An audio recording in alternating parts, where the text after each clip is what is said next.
I'm excited to be joined now by Skuler, CEO and co-founder of Intuition Robotics. Welcome to Viva Tech News. Thanks for having me here. So first of all, tell us about your mission to empower older adults to live a healthier, happier, more independent life.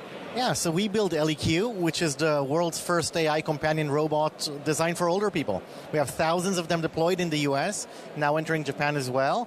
And you might have seen the New York Times front page story detailing how it changes people's lives. How does it change people's lives? Well, Tell us. It's really unique. Well, people might think that the robots will take care of their physical needs and humans will take care of their emotional and empathetic needs, but it's actually the reverse.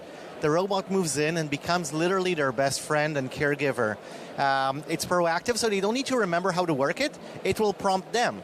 It will say, hey, good morning, how did you sleep last night? And how is your back? And don't forget to take your meds. And throughout the day, we'll activate them, connect them to their family, to their doctors, but spend time with them and help them with wellness, with learning new things, with really everything around their life. What has the reception been like in the US market? Because I know historically the Japanese culture are much more, have a kind of a history with anime and robotics, and they're much more kind of accepting of a robot friend than your average American. Yeah, we were worried about that, but we decided to launch in the US first because it is the largest market. And actually what we're seeing is very surprising. We're seeing 55 daily interactions per person per day on average. That is 10 times more than ChatGPT.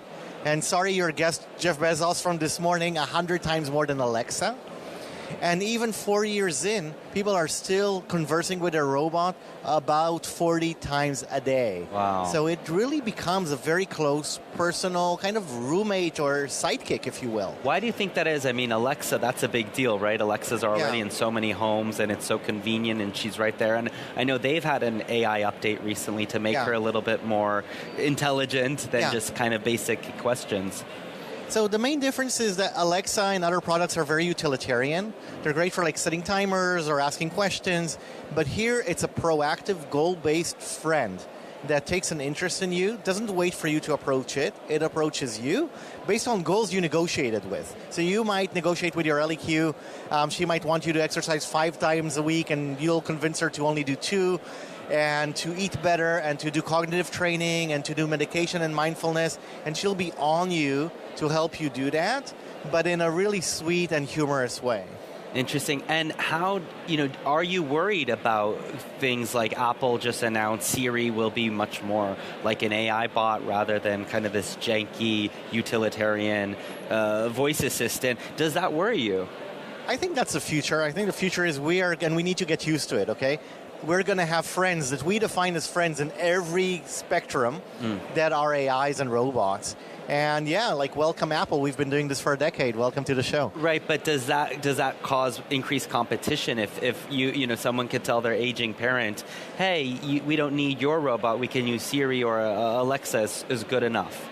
I mean, potentially. We see that there is something about a physical presence in the home that has body language, like looks at you, leans in. It's cuter. Cuter than your phone. We're still biologically trained to react to physical items that have body language. Just like we love our dogs, even though it can't speak English, right? So I think there's a lot to say about verticalized products for a specific demographic that solve a specific problem. But who knows? It's very, very hard to predict the future. And final question, what has been your growth strategy? Is it individual customers? Is it partnering with care homes or senior homes? Yeah, so you can buy ElliQ just on ElliQ.com, but most of our customers are institutional. So you can actually get it for free in the state of Washington if you're in Medicaid, or in the state of New York from your local area agency of aging, or in Florida. So we work with the health plans, we work with social services and the state government, but of course people can buy it independently as well. All right, Dor, thank you so much for joining us here at Viva Tech. Thanks for having me. Have a great show.